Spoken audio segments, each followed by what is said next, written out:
Rutgers is involved in this project because we're the state university and we look for research that matters to the people of New Jersey. Co-producing this research, meaning we're working together with the community on things that they care about that also has scientific importance.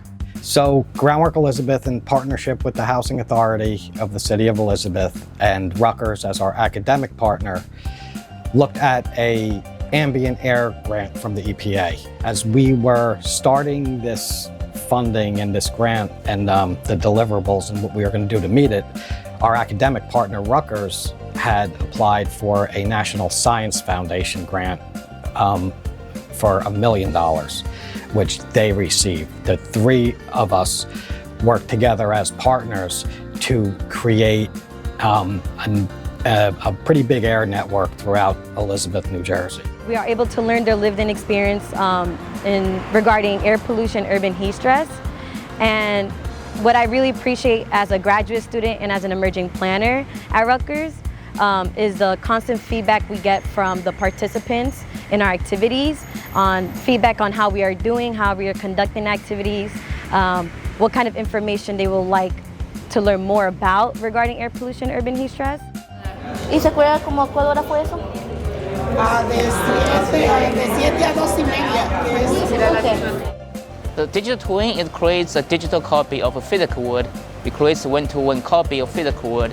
And it essentially has 3 components of it. So the first component is we have models for the buildings. The second component is dynamic information about air quality, traffic, all the information.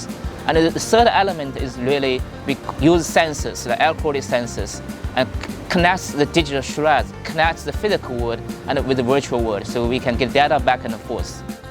Supporting our Go Green initiatives, the collected data will assist in short and long-term planning events.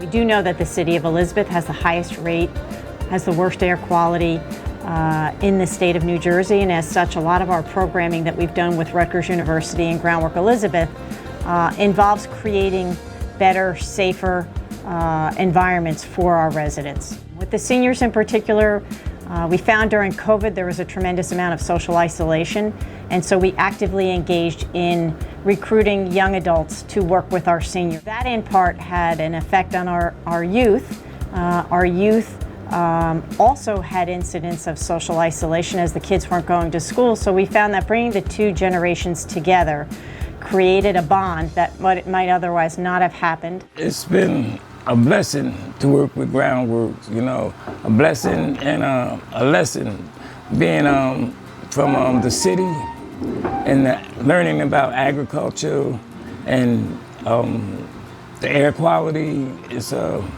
like another education to me. The network that we have been installing and mostly now completed the installation, I think it's very unique because it's a high-density air pollution monitoring network. We have more than a dozen devices throughout the city of Elizabeth, and hopefully we'll increase even more in the future.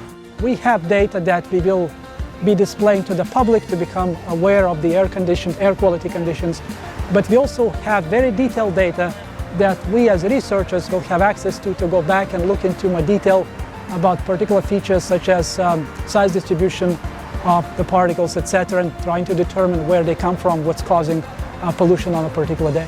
I've been asked the question from time to time, what's the most rewarding aspect of our work here with HASTE residents? And while I've enjoyed every moment of working with youth and seniors, I would have to say that probably it's been the summer camp for the last approximately 10 years that we've pushed into and offered STEM-based content on exposure to heat stress and air pollution. That's been the most meaningful and therefore rewarding to me.